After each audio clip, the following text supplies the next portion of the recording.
Gloire à Dieu. Voilà, je suis vraiment, sincèrement, très bien. J'ai passé un très bon moment avec vous dans la louange, avec mes frères et sœurs en Christ. Et ça fait du bien. Je pense que votre pasteur sera d'accord avec moi pour dire que c'est bon lorsque nous sommes invités, parce qu'on ne s'occupe de rien. On vient, on profite simplement. C'est vrai que lorsqu'on est à la maison, on doit gérer certaines choses. Et c'est un peu plus compliqué de se mettre vraiment dans notre culte. Là, j'ai pu vraiment rendre un culte à Dieu, passer un bon moment avec vous. Et sincèrement, voilà, ça me met dans une bonne disposition. Je suis bien. Voilà. J'avais même pas envie de prêcher, je voulais qu'on reste dans la louange, mais il y a un temps pour tout. Et je crois qu'on va aussi se faire du bien. Avant de commencer, je vous donne les salutations de vos frères et sœurs en Christ de l'Ariane, voilà, qui vous saluent chaleureusement. Et on va faire un échange de bons procédés. Aujourd'hui, je suis avec vous pour toute la journée. Mais très bientôt, vous nous laisserez votre pasteur pour la journée. Voilà, on aura la joie aussi de le recevoir à l'Ariane. Et je pense que ce sera aussi des bons moments, des moments où le Seigneur va vraiment nous bénir. Seigneur, nous voici ce matin devant toi, comme des enfants devant leur Père, comme des disciples devant leur Maître, et nous voulons prêter l'oreille à ce que tu as à nous dire. Que nos pensées soient dirigées vers toi ce matin. Chasse les brouillards de nos esprits, chasse les pensées qui peut-être sont là pour nous déranger, et que nous puissions recevoir ta parole vivante, ta parole qui fait du bien. Parle, ton serviteur écoute, tes serviteurs, tes servantes écoutent. Et Seigneur, que ce matin, ce ne soit pas la voix d'un homme que l'on entende, mais ta voix. Que ce ne soit pas un homme que l'on voit, mais que ce soit toi qui sois révélé dans les cœurs, que tu puisses être glorifié. C'est dans le nom de ton Saint-Fils Jésus-Christ que nous avons prié. Amen. Voilà, ce matin, très simplement, je voudrais partager avec vous sur la présence de Dieu. Plus particulièrement, la présence de Dieu dans nos vies et la présence de Dieu dans l'Église. Être capable de discerner lorsque le Seigneur est présent et lorsque le Seigneur n'est pas présent. D'ailleurs, vous remarquerez qu'on prendra ensemble un texte qui a été cité dans un des dons spirituels, où le Seigneur parle, il dit « Je suis à la porte et je frappe ». J'aimerais que l'on puisse voir ensemble ce matin, je ne sais pas si vous avez déjà remarqué, mais en ce qui concerne la présence de Dieu, on peut vivre deux paradoxes. La première chose, c'est être persuadé que le Seigneur est présent, bien qu'il ne le soit pas. Et l'autre paradoxe, c'est être persuadé qu'il est absent, et pourtant il est bel et bien là. Ça vous est arrivé ? Et j'aimerais qu'on puisse être capable, au travers de la parole de Dieu, bien sûr, de discerner lorsque le Seigneur est présent et lorsqu'il ne l'est pas. On va prendre ensemble très simplement 4 passages. Voilà. On va lire la parole de Dieu, je crois que ça fait du bien. Amen. On aime la parole de Dieu, on aime s'appuyer sur la parole de Dieu. Je ne sais pas si vous connaissez cette petite histoire, peut-être pour introduire, l'histoire du pasteur qui a visité une sœur de l'église avec la cuillère. Vous connaissez peut-être pour certains. Pour ceux qui ne la connaissent pas, un pasteur est parti visiter une sœur. Et dans l'entretien, bien sûr, ils ont ouvert la parole de Dieu, ils ont échangé autour de la parole, et puis le pasteur est rentré chez lui, et la sœur, lorsqu'elle a fait le ménage, après avoir servi le café, elle se rend compte qu'il manque une cuillère. Alors elle cherche dans tout l'appartement la cuillère, et elle ne trouve pas la cuillère. Elle se dit, mais quand même, c'est pas le pasteur qui m'a volé la cuillère. Le pasteur ne veut pas me voler une cuillère, c'est pas possible. Et le temps passe. 1 mois, 2 mois, 3 mois, le temps passe. Elle ne trouve toujours pas la cuillère, alors elle prend son courage à 2 mains. Elle dit, je vais quand même lui poser la question, on ne sait jamais. Pasteur, excusez-moi, vraiment désolé. Mais depuis que vous êtes passé, je ne retrouve plus ma cuillère. Et le pasteur va lui répondre, je l'ai cachée dans votre Bible. Ça veut dire que ça faisait 3 mois qu'elle ne lisait pas sa Bible. Le pasteur voulait montrer à la sœur que la Bible, elle est importante, il faut l'ouvrir. Et je crois que c'est important pour chacun d'entre nous de pouvoir constamment plonger nos regards dans cette parole merveilleuse. Amen.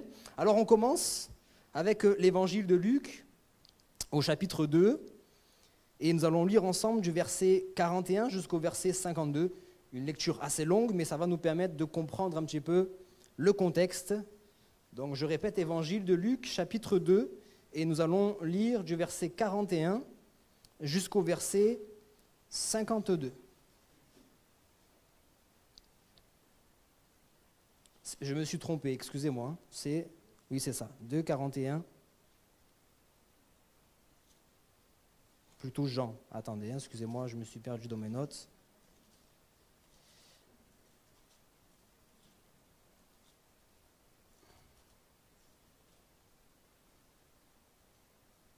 Non, c'est pas ça non plus. Excusez-moi. Hein. Je cherche la référence, on va voir s'il y en a qui connaissent bien. Où il est question de Marie, c'est dans Matthieu alors. Marie, Joseph qui partent pour la fête de Pâques. C'est ça alors? Ok. Bon, ben ça va aller. Hein. Je vous ai dit, je suis bien là, donc je suis un petit peu dans les nuages. Vous me pardonnerez. Hein. Alors Luc 2, 42, excusez-moi. Hein. Alors on commence à partir du verset 41. Dès qu'Élisabeth... Non, ah oui, c'est pour ça que j'étais dans le 1. Excusez-moi. C'est là. Lorsqu'il fut âgé de 12 ans, il est question de Jésus, bien évidemment, ils y montèrent à Jérusalem, selon la coutume de la fête. Puis, quand les jours furent écoulés et qu'ils s'en retournèrent, l'enfant Jésus resta à Jérusalem. Joseph et sa mère ne s'en aperçurent pas. Croyant qu'il était avec leurs compagnons de voyage, ils firent une journée de chemin et le cherchèrent parmi leurs parents et leurs connaissances. Mais ne l'ayant pas trouvé, ils retournèrent à Jérusalem pour le chercher. Au bout de 3 jours, ils le trouvèrent dans le temple, assis au milieu des docteurs, les écoutant et les interrogeant. Tous ceux qui l'entendaient étaient frappés de son intelligence et de ses réponses. Quand ses parents le virent, ils furent saisis d'étonnement et sa mère lui dit « Mon enfant, pourquoi tu as agi de la sorte avec nous ? Voici ton père et moi, nous te cherchions avec angoisse. » Il leur dit « Pourquoi me cherchez-vous ? Ne savez-vous pas qu'il faut que je m'occupe des affaires de mon père ?» Mais ils ne comprirent pas ce qu'il leur disait. Puis il descendit avec eux pour aller à Nazareth et il leur était soumis. Sa mère gardait toutes ces choses dans son cœur, verset 52. Et Jésus croissait en sagesse, en stature et en grâce devant Dieu et devant les hommes. Amen. Alors ce texte, vous le connaissez pour la plupart, j'imagine. La Bible nous dit que chaque année, la famille allait à Jérusalem pour la Pâque. Et cette année, ils vont y aller particulièrement, parce que nous le disons, selon la coutume de la fête. Alors, il faut juste savoir, ça c'est pour votre connaissance personnelle, qu'il y a été particulièrement cette année à l'âge de 12 ans, puisque à l'âge de 12 ans, il y a un rituel, une coutume pour préparer l'enfant, voilà, le fils, à une fête qui va se faire à l'âge de 13 ans, ce qu'on appelle aujourd'hui la bar mitzvah. C'est-à-dire que l'âge de 13 ans, c'est l'âge de la maturité religieuse, tout simplement. À partir de 13 ans, un fils, un garçon est considéré comme mature pour les choses religieuses. D'accord ? Donc il était venu à la Pâque pour se préparer à cela à l'âge de 12 ans. Et la Bible nous dit qu'après ce temps, Joseph et Marie vont reprendre la route. Il y a tout un cortège, vous imaginez un petit peu la scène. Et vous savez qu'on vit beaucoup en communauté. Alors Joseph et Marie se sont dit, si Jésus n'est pas avec nous, il n'y a pas d'inquiétude. Il doit être avec des membres de la famille, des parents, des proches. Okay ? Alors, juste pour vous faire participer un petit peu, quels sont les proches de la famille de Jésus que nous connaissons dans la parole de Dieu? Allez-y, il n'y a pas de mauvaise réponse. Hein. Le pasteur, il n'a pas le droit de répondre. Allez-y, plus fort. Comment? Oui, ses frères, ses sœurs. Mais bon, les frères et sœurs ne pouvaient pas forcément s'occuper d'eux. Qui était en âge de s'occuper de Jésus? On connaît... un couple de la famille de Jésus. Voilà. Élisabeth, Zacharie et le cousin de Jésus, Jean. Il y a de fortes chances pour qu'ils soient allés aussi à Jérusalem. Et peut-être Joseph et Marie se sont dit, c'est bon, ils sont avec la famille, il est avec la famille, il n'y a aucun souci à se faire. Alors, on voit ensemble qu'ils vont continuer à avancer. Et c'est au bout d'une journée de marche qu'ils vont se rendre compte que non, il est avec personne. Vous imaginez un peu l'angoisse? Alors passons par-dessus le fait que ce sont des parents qui ont, entre guillemets, perdu leur enfant. Essayons d'avoir une lecture assez spirituelle sur ce passage. La Bible nous dit qu'ils ont fait une journée de marche, étant persuadés que le Seigneur était là, mais pourtant, le Seigneur n'était pas là. C'est là, ce que je veux retenir ce matin. On peut certaines fois faire une journée de marche, une semaine, un mois de marche, c'est-à-dire on continue notre marche avec le Seigneur, nous sommes persuadés que le Seigneur est avec nous, qu'il nous accompagne dans nos projets, qu'il nous accompagne au quotidien, nous sommes persuadés que le Seigneur est là avec nous, Mais j'aime rappeler qu'avec le Seigneur, il faut savoir se caler à son rythme. Il arrive certaines fois qu'on aille un peu trop vite pour lui, par rapport à lui plutôt. Et il arrive certaines fois qu'on soit un peu trop lent. Seigneur, je suis bien là dans cette saison de ma vie, j'ai envie de rester ici tranquillement, confortablement. Et le Seigneur dit non, je veux que tu ailles plus loin encore. Je veux que tu croisses comme le Seigneur a grandi. Je veux que tu puisses aller de progrès en progrès et je veux qu'on aille un peu plus loin. Mais cette fois-ci, c'était l'inverse. Et des fois, ça nous arrive. Et moi, vous savez, j'aime bien parler sous forme de paraboles, d'images pour qu'on puisse comprendre les choses spirituelles d'une manière claire. Et je dis souvent qu'on est à une étape de notre vie et certaines fois, on veut avancer. Ça vous arrive, on veut aller vite, on est plein de zèle, on est plein vraiment de détermination, on veut grandir avec le Seigneur. Mais le Seigneur veut qu'on puisse régler une chose là, à cette étape. Le Seigneur dit, il n'y a pas de problème, on va avancer, c'est dans mon intérêt que tu grandisses. Mais avant ça, là, justement, pour pouvoir grandir, il faut que tu règles telle chose ou telle chose. Je donne un exemple au hasard. Tu sais, pour pouvoir grandir, pour pouvoir être libéré, il faut que tu pardonnes là aux voisins. Il faut que tu pardonnes aux collègues de travail, il faut que tu pardonnes aux frères, à la sœur. Qu'il ait raison, qu'il ait tort, peu importe, ce n'est pas le souci. Il faut que tu pardonnes. Parce que tant que tu ne pardonnes pas, tu ne pourras pas aller plus loin. Tu sais, pour qu'on aille plus loin, il faut que tu fasses telle chose. Il faut peut-être que tu abandonnes telle chose. Ou il faut que tu comprennes telle autre chose. Dieu veut nous donner des enseignements. Et des fois, on veut aller un peu plus vite, on est un peu borné. Enfin, je ne sais pas vous, mais moi, je suis assez borné. Je le reconnais. Alors on avance, on fait un pas, 2 pas, 3 pas, persuadé que le Seigneur est avec nous. Et puis, à un moment donné dans notre vie, on réalise que « Ah, il ne m'a pas suivi ». Alors qu'est-ce qu'on fait comme Joseph et Marie? On rebrousse le chemin et on revient en arrière. Là où on a voulu gagner du temps, on en a perdu. Seigneur, je vais aller plus vite que ça. Tu reviens bientôt. Vous savez, des fois, on veut prendre le Seigneur à son propre jeu. C'est toi qui as dit, tu reviens bientôt. Alors, allons plus vite, allons plus vite. Oui, mais à vouloir gagner du temps, tu risques d'en perdre. Et Joseph et Marie sont partis et ils ont dû perdre en tout 3 journées. Ils sont revenus sur leurs pas pour reprendre le Seigneur. Et j'aimerais parler à quelqu'un ce matin pour dire, vous savez, le Seigneur sait mieux que nous-mêmes ce qui est bon pour nous. Son temps n'est pas notre temps. Et comme je disais vendredi à l'Ariane, il peut être en retard dans le calendrier humain, mais il n'est jamais en retard dans le calendrier divin. Amen. Pour Lazare, nous étions persuadés qu'il était en retard. Pour la fille de Jairus, nous étions persuadés qu'il était en retard. Ce n'est pas de ta faute, c'est à cause de cette dame-là qui était malade depuis 12 ans, elle a arrêté le cortège, ça nous a ralenti. Peut-être que si elle n'avait pas été là, mais c'est trop tard. Le Seigneur n'est jamais en retard. Alléluia. Est-ce que je peux entendre un amen? Et il faut certaines fois qu'on puisse se caler à sa marche. À sa marche. Alors, il retourne, et où est-ce qu'il retrouve le Seigneur? Au temple.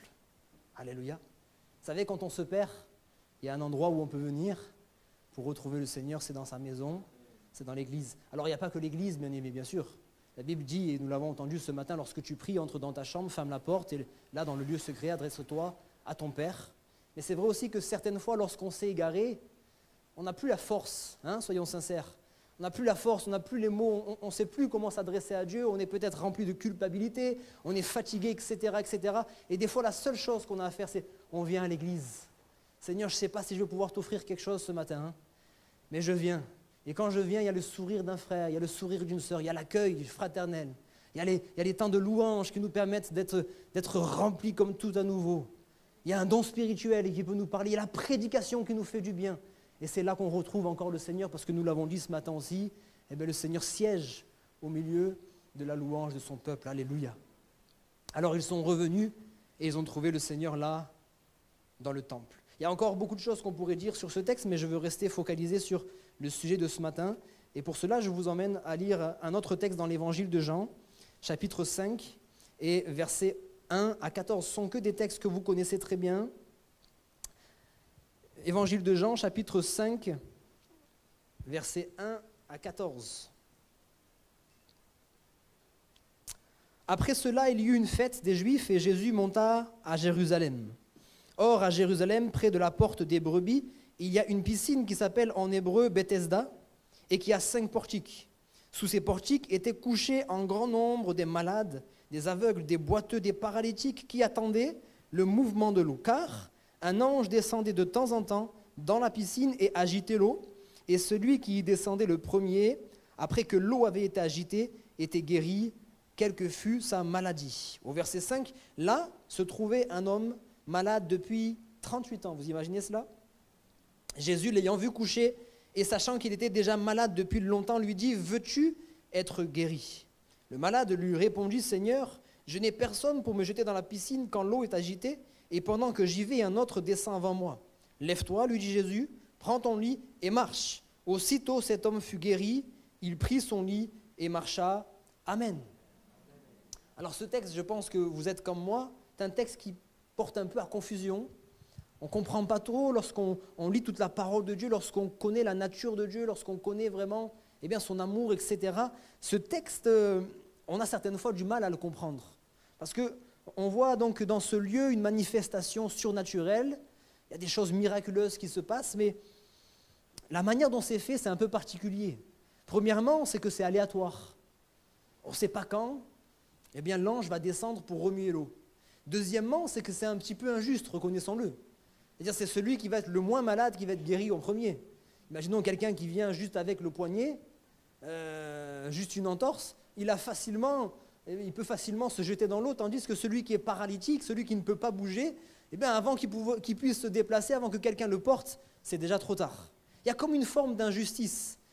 C'est particulier, c'est ce mouvement de l'eau, etc., etc. On sait qu'on est dans une période, alors que le Seigneur est arrivé, il y a eu une période, ce qu'on appelle la période intertestamentaire, de Malachie jusqu'à Matthieu, il y a eu 400 ans. Et pendant ces 400 ans, il ne s'est presque rien passé. Plus de prophètes, c'est vraiment le désert spirituel. Et c'est comme si là, il reste un petit quelque chose, là, il y a le mouvement de l'eau. Alors, je ne vais pas rentrer dans tous les détails, mais j'ai entendu, alors je le partage avec simplicité, j'insiste bien, je ne suis pas en train de vous imposer ces choses, je vous partage juste cette pensée. J'ai entendu une théorie sur ce passage, c'est que tout simplement, dans la plupart des traductions, il n'est pas forcément précisé un ange de l'Éternel. Et que ce serait peut-être un ange qui est venu et qui remue l'eau. Et je vais vous expliquer pourquoi je parle de ça, parce que les regards étaient fixés vers la piscine.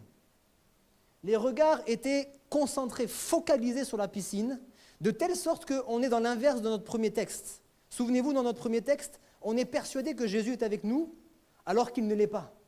Et là, c'est l'inverse. Jésus est avec nous, Jésus est entré dans la piscine de Bethesda, il était bien présent dans ce lieu, et pourtant, personne ne s'en est rendu compte. Est-ce que Jésus n'aurait pas été capable ce jour-là de guérir tous les malades de la piscine? Est-ce qu'il n'y a pas eu certains moments où, lorsque sa renommée s'est répandue, et qu'on a entendu parler de lui, la Bible nous dit que tous les malades des villages alentours venaient et Jésus guérissait tous les malades. Jésus aurait été capable, ce jour-là, de guérir tous les malades, mais les regards étaient focalisés sur la piscine, sur le mouvement de l'eau. Et au travers de ça, on trouve une stratégie de l'ennemi. Vous savez, l'ennemi, il n'a pas besoin toujours de nous persécuter physiquement, il n'a pas besoin toujours de faire toutes sortes de choses terribles. Des fois, la seule chose qu'il a à faire, c'est occuper notre esprit. N'est-ce pas?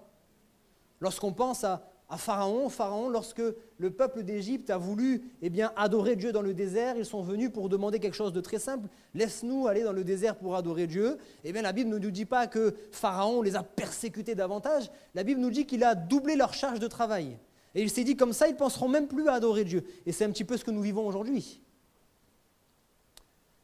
Et je crois que ce que je vais dire, ça peut concerner plusieurs générations.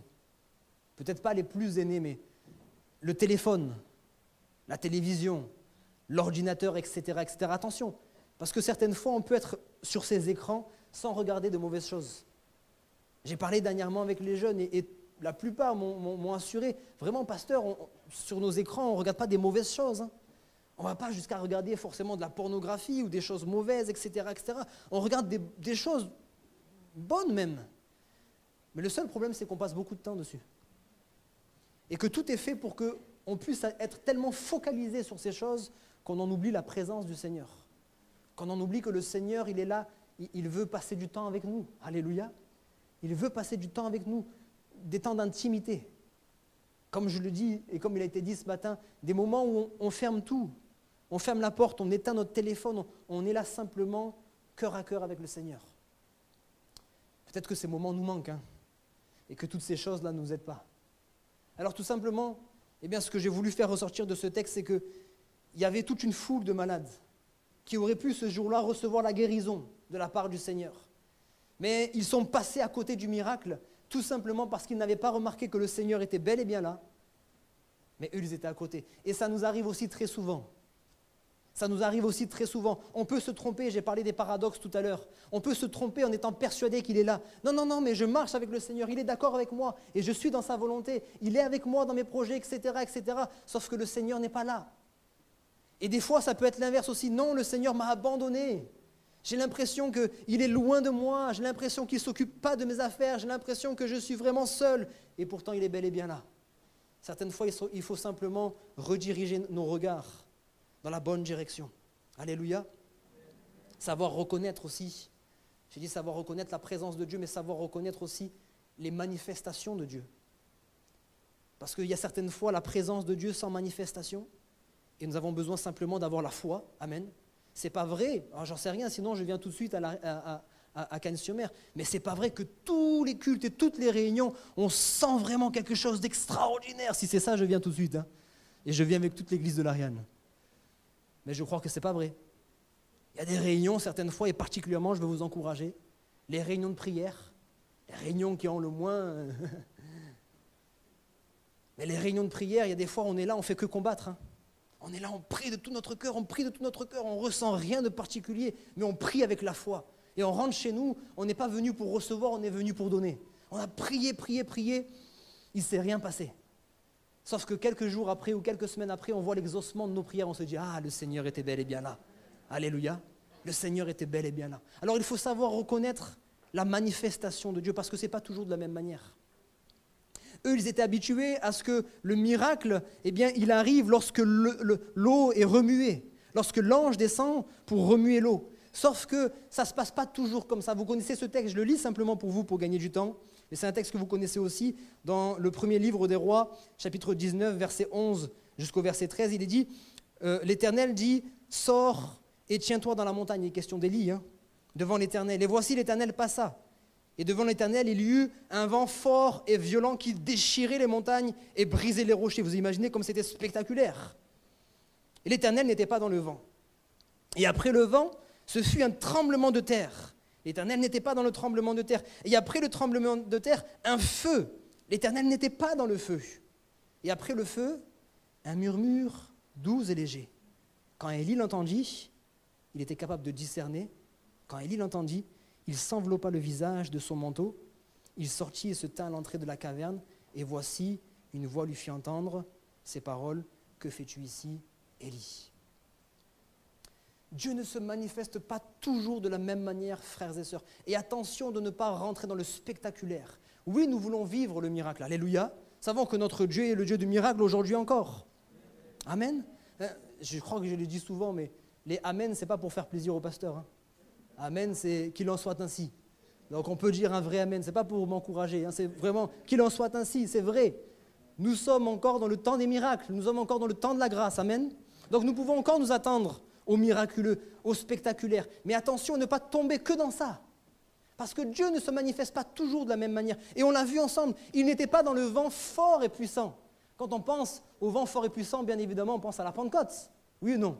Il y eut un bruit comme celui d'un vent impétueux. La Pentecôte. Et les personnes qui étaient réunies là ont reçu des langues de feu. Chacune des personnes, une langue de feu. Il y a eu une Pentecôte vraiment spectaculaire. Mais est-ce que ça a toujours été le cas? Non. Chez Corneille, la Bible nous dit que Pierre était en train de prêcher, et alors qu'il était en train de prêcher sans que rien d'extraordinaire se passe, il a arrêté la prédication puisqu'il a entendu des personnes parler dans des langues qu'ils connaissaient, enfin les personnes qui parlaient ne connaissaient pas, mais eux ils le reconnaissaient, ils étaient en train de dire des choses merveilleuses, des choses qui glorifiaient Dieu. Et la Bible ne nous parle pas de bruit extraordinaire, ni de tremblement de terre, ni de quoi que ce soit.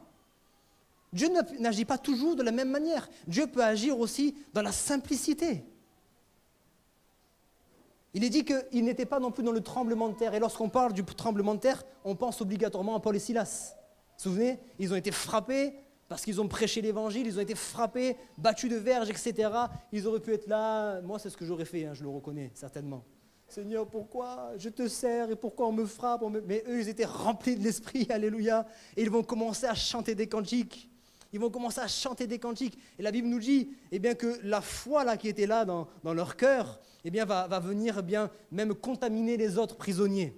Alléluia. Et alors qu'ils vont chanter, la Bible nous dit qu'il y a eu un tremblement de terre, les chaînes sont tombées, les verrous se sont ouverts et ils sont sortis. Alléluia. Mais ce n'est pas toujours comme ça. Pierre a été emprisonné aussi. Et lorsque Pierre est emprisonné, il y a un ange qui vient le délivrer, mais dans le plus grand silence, dans la plus grande discrétion. Il est passé à côté de tous les gardes ne sont même pas réveillés, mais il a été délivré. Mais il y en a d'autres aussi qui ont été emprisonnés et qui sont morts en prison. Tout ça, ça fait partie de la souveraineté de Dieu. C'est Dieu qui est souverain. Et ce n'est pas à nous de dire, Seigneur, nous voulons telle expérience, nous voulons telle autre expérience, de telle manière ou de telle autre manière. Seigneur, que ta volonté se fasse dans nos vies, comme tu le veux, et quand tu le veux, quand nous serons prêts. Il n'était pas dans le feu, et là, c'est l'expérience d'Élie. Vous connaissez ce passage aussi merveilleux, c'est extraordinaire. Hein? Il va commander au feu de descendre, le feu va descendre, va consumer l'holocauste, etc., etc. Et c'est après cela, justement, eh bien, qu'il va fuir. Pourquoi? Parce qu'il est persuadé, mais imaginez un petit peu, il est persuadé qu'après ça, c'est sûr, le peuple arrête de clocher des deux pieds. Après avoir vu quelque chose d'aussi spectaculaire, extraordinaire, le peuple va reconnaître que le seul Dieu, c'est l'Éternel. Et pourtant, le peuple continue à clocher des deux pieds. Là encore, il a l'impression d'être seul. Non pas seul sans Dieu, mais il a l'impression d'être le seul à marcher avec le Seigneur. Le Seigneur dit, oh, je me suis réservé un peuple. Il y en a d'autres comme toi qui ne plient pas le genou devant les faux dieux. Et il va s'enfuir. Vous connaissez ce passage. Je veux dire ça parce que, vous savez, qu'est-ce qui nous intéresse véritablement en tant que peuple de Dieu? C'est que les âmes soient sauvées, oui ou non? Je ne sais pas vous, mais si moi je m'imagine déjà, hein, si le Seigneur tarde à venir et qu'il me prête vie jusqu'à 80 années ou plus, le jour où je serai sur mon lit, là, juste avant d'aller rejoindre le Seigneur, et que je me poserai la question, qu'est-ce que tu as accompli ici-bas? Vraiment, béni soit le Seigneur pour le travail, pour les enfants, pour nos époux, nos épouses, notre famille, etc., etc. Je serais heureux d'avoir joui de toutes ces choses. Mais si à côté de ça, ma vie a été stérile, ma vie a été inutile entre les mains du Seigneur, si à côté de ça, je n'ai pas eu la grâce de voir des personnes se tourner vers Christ, je crois que je partirai le cœur frustré. Et je crois que c'est notre rôle en tant qu'enfant de Dieu, que les âmes se convertissent. Et vous savez, vous l'avez remarqué vous aussi, hein, les gens ne nous trompons pas, les gens ne se convertissent pas forcément toujours face à une guérison, un miracle, etc., etc. Ça, c'est ce qui leur permet d'avoir la foi. Et la foi va leur permettre peut-être de rencontrer le Seigneur. Mais ce n'est pas toujours ça. Regardez du temps de Jésus, combien de miracles ont-ils vus? Combien de guérisons, de délivrances, et combien ont-ils réellement suivi Christ? Vous l'avez remarqué aussi, et certainement que le pasteur aussi l'a remarqué. On prie pour des personnes. Moi, c'est extraordinaire. Dernièrement encore, une dame qui arrive, et vraiment qui était mais au plus bas. Elle était persuadée que le Seigneur ne pouvait rien faire pour elle. Et on a prié avec l'Église, réunion d'évangélisation, on a prié avec l'Église pour cette femme. Elle a été instantanément guérie dans son corps, elle avait toutes sortes de maladies, et elle avait la dépression, elle a été libérée de sa dépression. Vraiment. Je dis, c'est sûr, elle va donner son cœur tout entier au Seigneur. Je ne l'ai plus jamais revue. Et des cas comme ça, il y en a encore et encore. Souvenez-vous de l'échange qu'il va y avoir entre l'homme riche et Abraham, vous vous souvenez? L'homme riche se trouve dans le séjour des morts, il souffre cruellement, il demande d'abord que Lazare vienne, etc. On dit non, ce n'est pas possible. Et après, il va dire, bon, s'il ne peut pas venir vers moi, Abraham, s'il te plaît, envoie Lazare vers mes frères. Parce que s'ils voient quelqu'un ressuscité, c'est sûr, ils vont se convertir. Et qu'est-ce qu'Abraham va répondre? Non, non, non, même s'ils voyaient un mort ressuscité, ils ne se convertiront pas. Ils ont la loi et les prophètes, ils ont la parole de Dieu. Et je crois qu'on a besoin aussi de revenir à ces choses. Oui, c'est vrai, le miracle, le surnaturel permet que la foi grandisse, que la foi naisse certaines fois dans nos cœurs, mais il faut surtout prêcher la parole de Dieu. Alléluia. Parce que c'est la parole de Dieu qui est efficace pour changer les vies. C'est l'évangile qui change les vies. Amen. Alléluia. Alors, si vous voulez bien, on avance un petit peu, parce que je suis bien avec vous, mais le temps passe. Hein. Apocalypse, chapitre 3, versets 14 à 22. Nous l'avons entendu tout à l'heure au travers d'un don spirituel.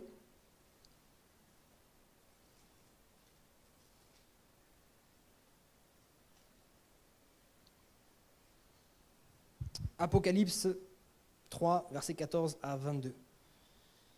Voici ce que dit l'Amen, le témoin fidèle et véritable au commencement de la création de Dieu.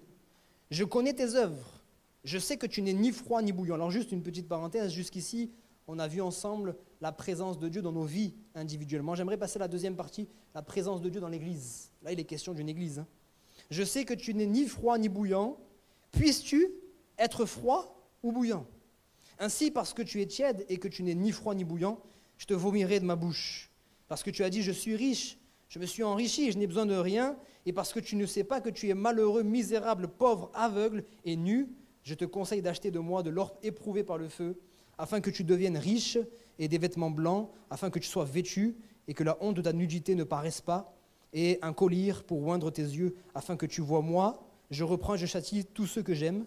Et donc, du zèle et repens-toi. Voici, je me tiens à la porte et je frappe. Si quelqu'un entend ma voix et ouvre la porte, j'entrerai chez lui, je souperai avec lui et lui avec moi. Celui qui vaincra, je le ferai asseoir avec moi sur mon trône, comme moi j'ai vaincu et me suis assis avec mon Père sur son trône. Que celui qui a des oreilles entende ce que l'Esprit dit aux églises. Amen. On connaît très bien ce passage aussi. Et ce que le Seigneur va dire à cette église, il va dire, tu es ni froid ni bouillant. Et dans notre raisonnement à nous, c'est déjà bien, Seigneur, on n'est pas froid. Franchement, j'ai vu certaines personnes être complètement froides à ta parole, froides à ta présence, etc. Nous, on n'est pas froid quand même. Oui, mais ce n'est pas suffisant. Tu n'es pas froid, c'est vrai, mais tu n'es pas bouillant non plus. Et vous savez, le Seigneur, eh bien, quand nous, on a l'impression qu'il ne faut pas être extrême, etc., et bien évidemment, il ne faut pas être dans l'extrémisme. Mais le Seigneur, certaines fois, il est extrême. Hein. Il dit, c'est froid ou bouillant. Il dit, puisses-tu être froid même, ou être bouillant. La Bible dit, il vient et il va rendre à chacun selon ses œuvres. Et il dit que celui qui se souille encore. Et celui qui se sanctifie encore. C'est-à-dire, le Seigneur veut qu'on soit entier, justement qu'on ne cloche pas des deux pieds, qu'on soit entier dans notre démarche. Et bien évidemment, ce qu'il désire, lui, c'est qu'on soit entier avec lui. Je mets devant toi la vie et la mort, choisis la vie, bien évidemment. Alors, il dit, mais tu es ni froid, ni bouillant. Et je crois que le Seigneur veut que nous soyons bouillants. Je crois que quand il va dire à cette église, tu sais, ton problème, c'est que tu crois que tu es riche. Tu t'es persuadé que tu es riche. Vous savez, c'est quand, en tant qu'église, là je parle à l'église, hein, je ne parle pas à une personne en particulier. En tant qu'église, on se dit, ça y est, franchement, on est bien installé. On a nos locaux. Eh bien, merci Seigneur parce qu'on est passé par cette tempête du Covid. J'imagine cette salle il y a quelques temps en arrière avec les 3 chaises au milieu. Waouh, c'était partout pareil. Hein. Les 2 cultes, et c'était compliqué, etc. Merci Seigneur, on est passé au travers de cette tempête. Mais voilà, maintenant on est bien. On a des quelques personnes qui viennent à la réunion, etc., des personnes nouvelles. On est bien, on a un groupe de louanges, on a l'école du dimanche, etc., etc. Tout est bon. Vous savez, ça c'est le plus grand risque. Quand on commence à s'asseoir. Vous connaissez le cas de David. Hein. Il partait en guerre. Au bout d'un moment, il a dit, c'est bon, j'ai remporté assez de victoires. Je vais pouvoir m'asseoir un petit peu, mais ce n'était pas le moment de s'asseoir. Et vous connaissez la suite. Il faut qu'on fasse attention avec ça. Il faut qu'on vraiment on puisse être de ceux qui cherchent toujours plus. Vous savez qu'on peut avoir de l'ambition spirituellement. On a le droit d'avoir de l'ambition de dire, Seigneur, je veux plus de toi. J'ai soif de toi, je veux encore plus. Merci pour ce que tu m'as donné hier. Mais pour demain, je veux encore plus. Parce que je veux grandir. Parce que je veux te découvrir plus. Parce que je veux que moi, justement, je diminue. Et pour que je puisse diminuer, il faut que tu puisses grandir en moi. Alléluia. Et il faut qu'on puisse rechercher constamment encore et encore ces choses-là. Et Jésus va dire cette parole vraiment dramatique. Je me tiens à la porte et je frappe. À la porte de l'église, vous imaginez ça? Ça veut dire que l'église, les chrétiens étaient rassemblés dans l'église. Ça veut dire que les chrétiens continuent à se rassembler, à chanter des cantiques, à prier, à prendre la Sainte Seine, etc., etc. Ils étaient persuadés que si on est là, bien aimés frères et sœurs, si on se déplace, c'est parce que le Seigneur est là. Oui ou non? Donc on continue à venir parce qu'on est persuadé qu'il est là. Ce n'est pas le cas de Cannes-sur-Mer, amen, hein. Soyez tranquilles. C'est pas ce que je dis. Je dis juste qu'il faut qu'on prenne garde à ces choses, hein. Amen. Parce que celui qui est debout prenne garde de ne pas tomber. Si ce n'est pas votre cas aujourd'hui, ça pourrait l'arriver. Ça pourrait arriver. Alors, ces chrétiens-là étaient en train de prier, de louer, etc., etc. Mais le Seigneur n'était plus là. Ils étaient persuadés qu'il était présent, mais il ne l'était pas. Que Dieu nous garde. Amen. Que Dieu nous permette vraiment d'être conscients. Et vous savez, attention à la religiosité, parce qu'on a beaucoup parlé de certaines religions. La religion de l'État. On a parlé de tellement de choses. On a dit, voilà, telle personne, ils sont religieux, etc., etc. Mais attention, parce qu'on peut être des religieux pentecôtistes. Vous savez ça? On peut être des religieux pentecôtistes. Hein.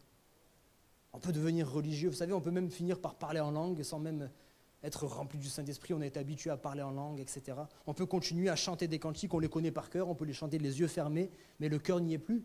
Ce peuple m'honore des lèvres, mais son cœur est éloigné de moi. Alors Seigneur, garde-nous. Garde-nous, parce que si nos pères sont tombés, nous ne sommes pas meilleurs que nos pères. Ceux qui autrefois, ceux qui peut-être aujourd'hui, eh bien, nous disons ils sont religieux, autrefois certainement qu'ils étaient dans la volonté du Seigneur. Et il peut nous arriver à nous aussi de devenir des religieux. Alors Seigneur, s'il te plaît, garde-nous, parce que nous voulons rester attachés à toi. Et puis je termine avec un dernier passage, si vous le permettez, dans l'évangile de Luc, chapitre 17, versets 20 et 21. On lit simplement 2 versets. Évangile de Luc, chapitre 17, versets 20 et 21.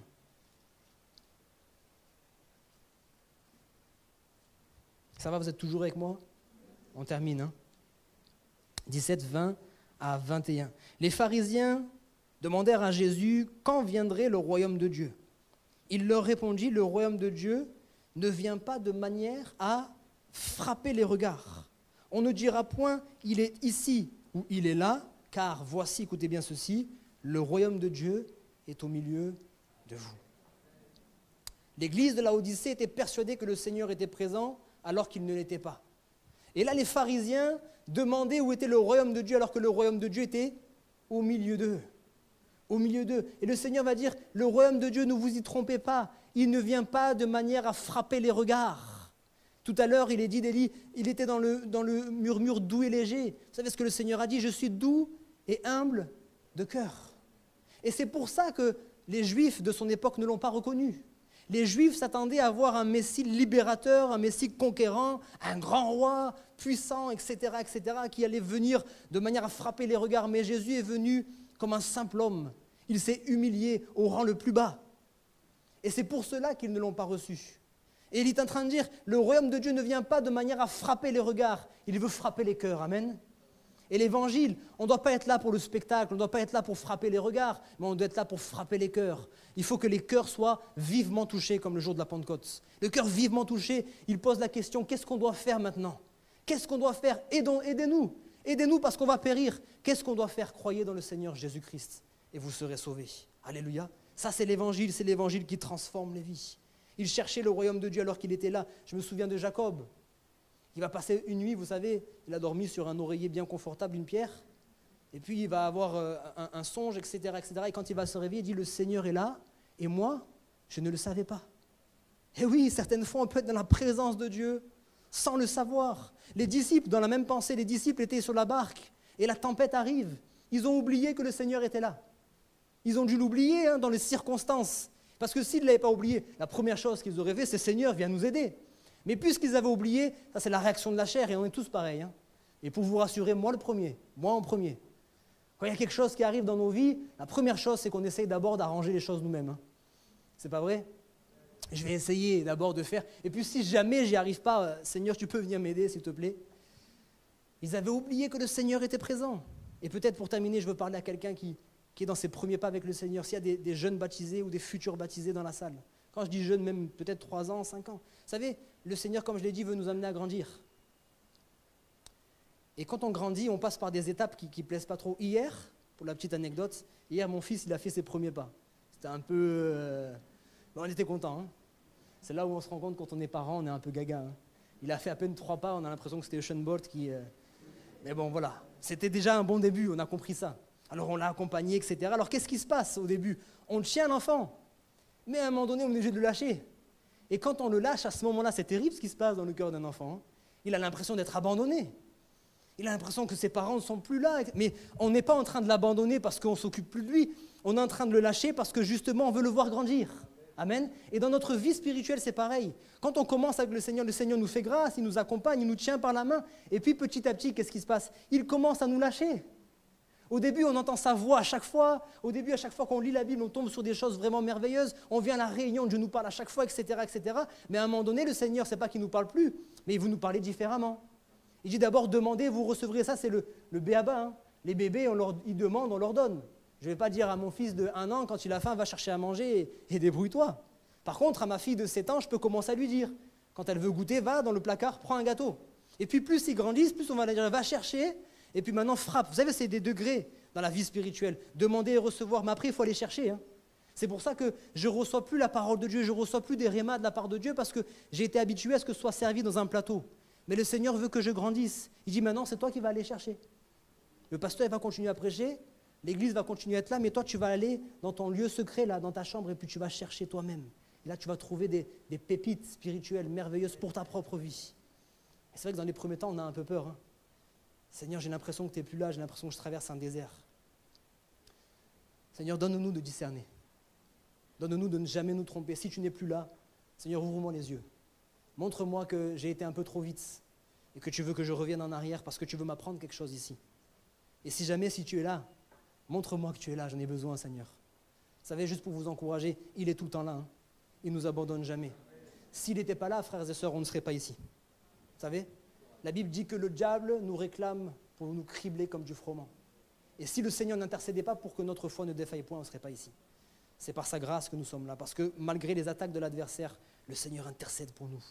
Le Seigneur intercède pour nous, le Seigneur intercède pour nous. Des fois, il est silencieux. Il est dans la barque, il ne dit rien.